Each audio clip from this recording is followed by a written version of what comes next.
interés, sino la concordancia de los grupos sociales y políticos son educación y salud. Pues da la casualidad que educación y salud son siempre fuente de inquietud y preocupación, porque están comandados normalmente por movilizaciones, paros, huelgas, y además una dificultad de entendimiento entre el gobierno central, los representantes oficiales y los representantes de los trabajadores. ¿Qué tenemos ahora? En unos minutos empieza la interpelación a la ministra de Salud, Midori de Javish, y a la ministra de Trabajo, Ana Jara, sobre esta controversia a raíz de la contratación de médicos cubanos en el sector salud.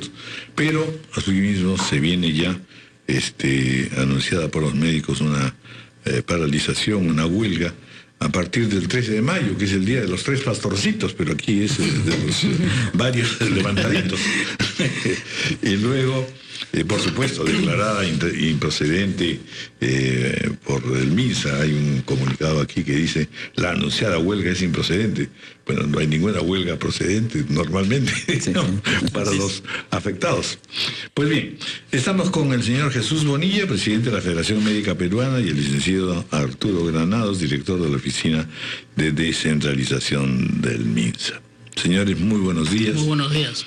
Y toda esta larga parrafada es para decir: algún día podremos llegar a un acuerdo, porque el espectáculo todos los años, y ahora casi 6 meses de por medio, es que no hay manera de que se pongan de acuerdo. ¿Quién sufre este padecimiento? ¿Quién padece todo esto? A la que se alega siempre, la población. A ver, veamos primero el punto de vista del licenciado Arturo Granados. Muy buenos días. Primero, muy buenos días a ustedes. Buenos días, doctor Bonilla. Qué gusto poder dialogar con usted en RPP. En primer lugar, sí es posible establecer acuerdos. Nosotros hemos establecido acuerdos con la Federación Médica el 13 de febrero del 2013, en el acta del levantamiento de la huelga anterior. Así es. Y suscribimos un conjunto de acuerdos que están en esta acta, que ha firmado también el doctor Bonilla y todos los dirigentes.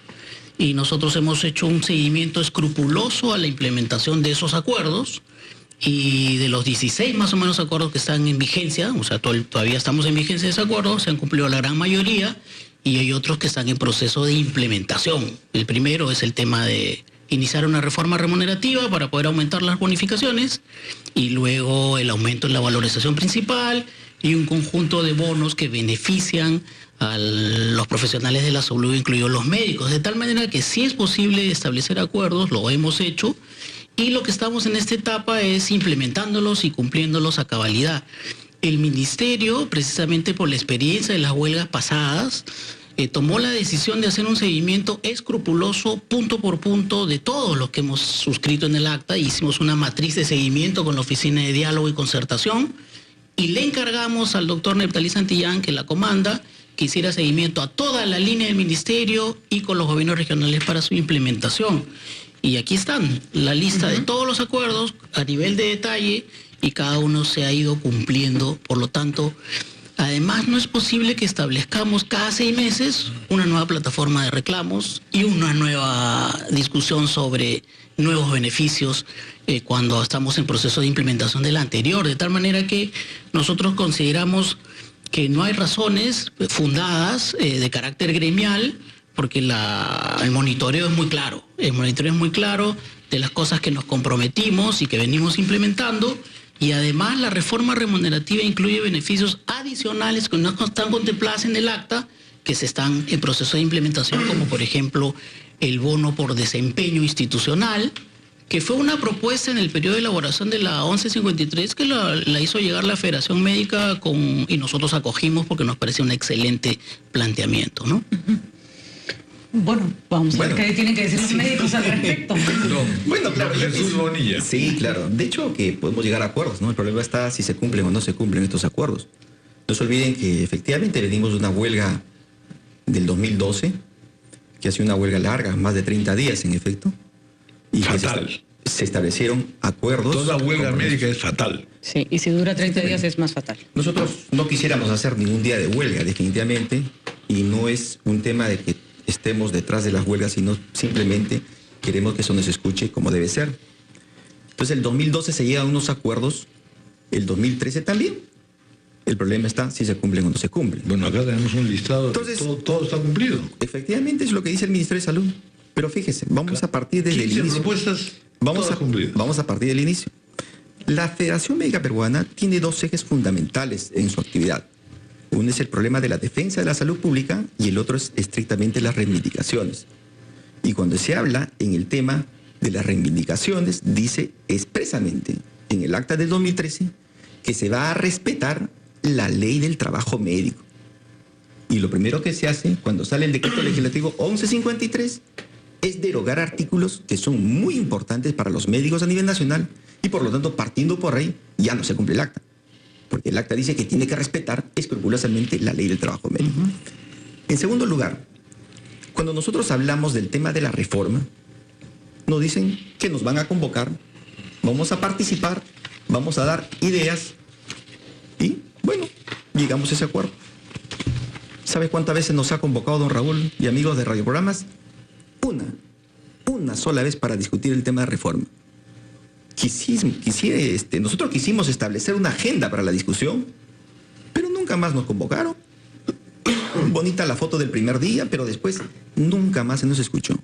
Y esta es una reforma que va a marcar el derrotero de la salud pública en los próximos 20, 30 años. Y francamente pensamos hipotecar a esta reforma que ha sido abiertamente cuestionada por todos los sindicatos gremiales y por todos los colegios profesionales vinculados a la salud. Entonces ahí, por ejemplo, no hay ningún acuerdo, ahí no hay ningún consenso. Se pretende imponer un modelo que está prácticamente hecho como un libreto y han sacado los decretos legislativos como ellos creen que es conveniente. Obviamente ellos piensan que tienen la razón y ellos no son, en esencia, los que representan pues a los trabajadores, a los médicos, y tampoco se ha escuchado a los usuarios, porque los usuarios, organizaciones de pacientes organizados, también han cuestionado este proceso de reforma.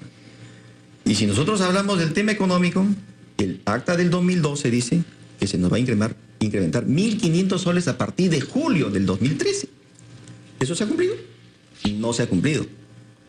Y cuando ellos hablan de que se nos ha incrementado las remuneraciones, aparentemente es un incremento, pero en la práctica no es. Porque la remuneración que nosotros teníamos hasta agosto del 2013, que era 3.068, se le han añadido los incentivos, las bonificaciones y algunos estímulos, y prácticamente para ellos ha sido eso el aumento, y en la práctica no ha resultado prácticamente gran cosa. Y cuando hablan sobre el tema de las bonificaciones para médicos especialistas, es cierto que se han cumplido en muchas regiones, pero si usted cruza la avenida Venezuela y llega al Callao, en el Callao, según la versión de nuestros propios presidentes de cuerpos médicos, no están pagando las bonificaciones de los médicos especialistas. En Puno no lo están pagando. En Arequipa tampoco lo están pagando. Y si vemos el tema de las bonificaciones para los médicos que hacen atención primaria, ni qué decir, pues, ¿no? Ahí prácticamente los del Ministerio de Salud han interpretado a su antojo el acta y ellos dijeron arbitrariamente 20%, nada más. Y ni siquiera el 20%, porque realmente en el monitoreo que nosotros hacemos están pagando el 10%. Yo le pongo un ejemplo, Villa María del Triunfo, 200 médicos que trabajan en atención primaria. ¿Cuántos médicos están recibiendo esa bonificación? El 20%. Uno. No, es falso, señor Alaus. Uno solo. El 20%. Y no le pagan a ese colega, porque como es médico especialista, ginecobstetra, no es merecedor del bono porque no está en el Profam. Entonces, por lo tanto, yo creo que se han mentido de manera sistemática a la población, tratando de sorprender, diciendo pues que efectivamente el acta... A ver, que me diga pues si se ha respetado la ley de trabajo médico. Y no se respetó la ley de trabajo médico. Estamos en lo que se esperaba, pues cada uno se encastilla. Claro, pero lo fundamental... Pero a ver si hay una ruta que los unifique. Exactamente. Primero... Bueno, la verdad es que siempre... Pero colisiona totalmente... Sí, por supuesto. Por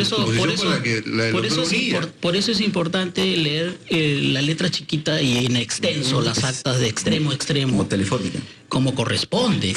Porque la verdad nosotros nos toca... Y la letra chiquita dice que está la trampa. Claro, pero acá no hay ninguna letra chiquita, hay en extenso, digamos todo. Entonces, a nosotros nos toca siempre, la verdad, la tarea más difícil, que es remitirnos al documento que hemos firmado. Y el acta dice, consolidando todo lo que ya se venía percibiendo, como lo explicamos y lo discutimos el año pasado. Sobre la ley de trabajo médico, precísenos, por favor. Usted lo firmó.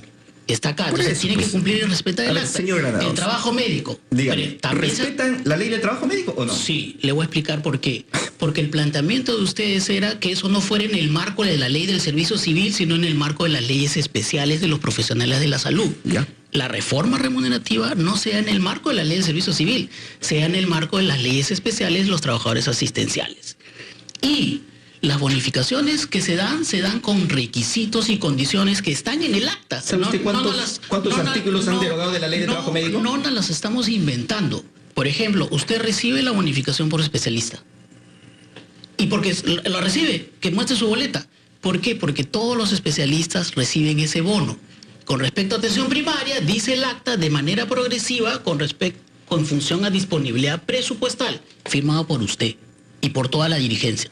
Entonces, estamos yendo gradualmente en la implementación de esos acuerdos. Y es clarísimo.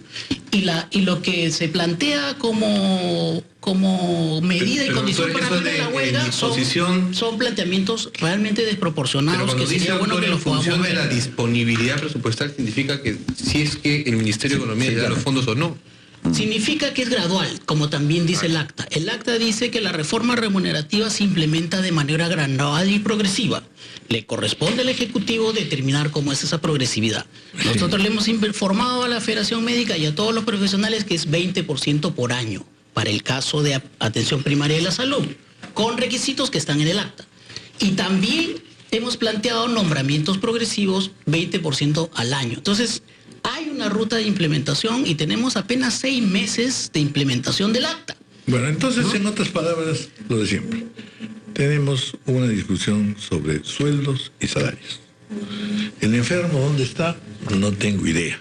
Pero según el reglamento y la ley número 1616, yo no lo miro. Se acabó el asunto. Así que, por favor. Es como cuando hay huelga de profesores. La palabra ¿ustedes no creen aparece, la que palabra la explicación que dan para el oyente, para el ciudadano común y corriente, es satisfactoria? No, es una pérdida de papelitos y dimes y diretes. Cuando en realidad lo que sí sabemos es que la situación de la salud es muy grave en el Perú y se necesita hacer un esfuerzo y quizá un sacrificio de todos los lados, tanto por el Estado como por los propios supuesto, don Raúl. Ahora, a eso se añade esta discusión sobre los médicos cubanos, que naturalmente están también satanizados, como en tantos otros países de América Latina. ¿Cuán grave es este asunto? ¿Por qué esta resistencia? Sobre todo, a ver, de parte del gremio médico. Mira, por supuesto, don Raúl, yo creo que nosotros lo que estamos demandando es efectivamente una concertación para resolver los grandes problemas sanitarios que crónicamente han sido postergados durante varias décadas, ¿no? Y que en el Ministerio de Salud, muchos de los que están actualmente como funcionarios son responsables porque ya están como 3 gobiernos en esos espacios, ¿no? Entonces, creo que sí, efectivamente, amerita sentarnos, ponernos a conversar y concertar, y que esa mesa de concertación tenga un efecto vinculante. Porque bueno, no podemos, ya llegaron a concertar, no podemos ser convidados de piedra en un proceso de reforma que va a marcar el derrotero, repito, el derrotero de los próximos 20 o 30 años en el país. En segundo lugar, ¿no? Cuando nosotros hacemos alguna observación, y yo se lo digo acá al señor Granados, y le digo, ¿sabe usted, señor Granados, cuántos artículos de la Ley de Trabajo Médico se han derogado con la 1153? Obviamente, él me lo va a responder seguramente en un momento, pero sí se han derogado los artículos importantísimos para el médico peruano, que le ha costado, como usted de repente recordará, 100 días de huelga nacional. Entonces, obviamente, no se debería repetir eso.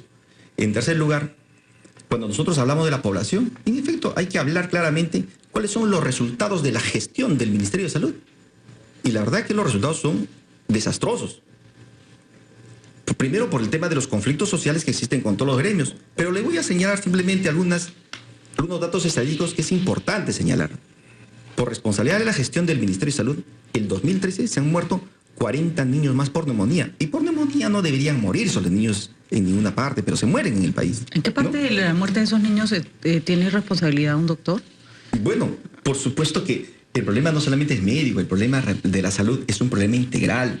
Es un problema que no solamente es de administrar medicamentos, sí, pero inclusive, me parece terrible, doctor, que se hable de la muerte de un niño, entiendo de haberse atendido en algún centro de salud y que consideren que usted no tiene nada que ver en esa muerte. Y no necesariamente se atienden en los establecimientos de salud porque el Estado con frecuencia no llega. En segundo lugar, yo quiero de repente notificar algo que es fundamental. Por ejemplo, se ha tratado de eliminar las guardias comunitarias a través de un reglamento de guardias que han pretendido establecer, pero la atención primaria es fundamental.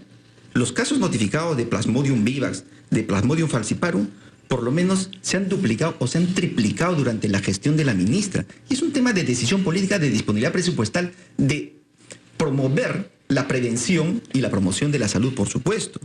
Si nosotros hablamos de tosferina, que es una enfermedad inmunoprevenible, y esto expresa el fracaso de las inmunizaciones en el país, mire, fíjate, de 109 el 2011, el 2013, estamos hablando de 1.540 casos de tosferina. Entonces, estos datos estadísticos demuestran realmente un fracaso en la gestión. Sí, y quiero concluir con el tema de los médicos cubanos, y yo pienso que hay que ser absolutamente claros. En estos momentos hay alrededor de 1.700 médicos cubanos que han cumplido, como debe ser, las leyes peruanas.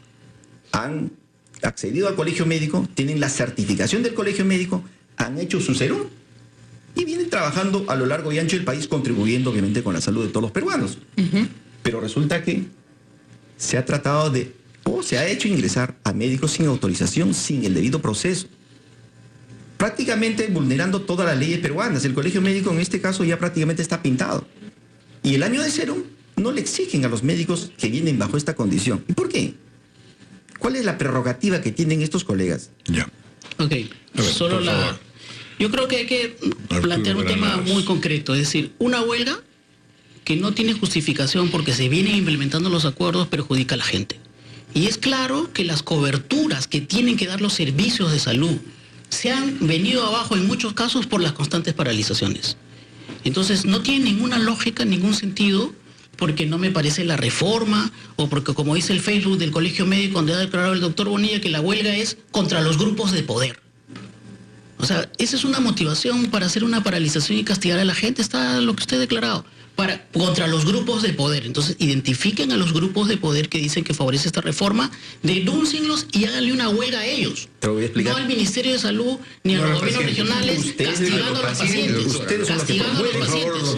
Entonces, déjelo hablar al señor como se le dejó a usted. Entonces, no es aceptable para el país que un gremio que tiene que cuidar la salud, a 6 meses de implementada una reforma, unos acuerdos y una reforma, planteen demandas, como por ejemplo, un sueldo por cumpleaños, que es la nueva demanda. De acuerdo, entonces, ya está claro no tiene, solo para terminar la idea, es el tema de los médicos cubanos. Entonces, con respecto al tema de los médicos cubanos, es lamentable que los médicos cubanos, a los cuales el país le dé una gratitud enorme, y durante, por ejemplo, 4 años estuvieron en Pisco atendiendo con habilitación temporal del colegio médico, luego fueron reconocidos en su valor y son muy queridos por el pueblo peruano, el colegio médico no acepte que puedan atender a las personas.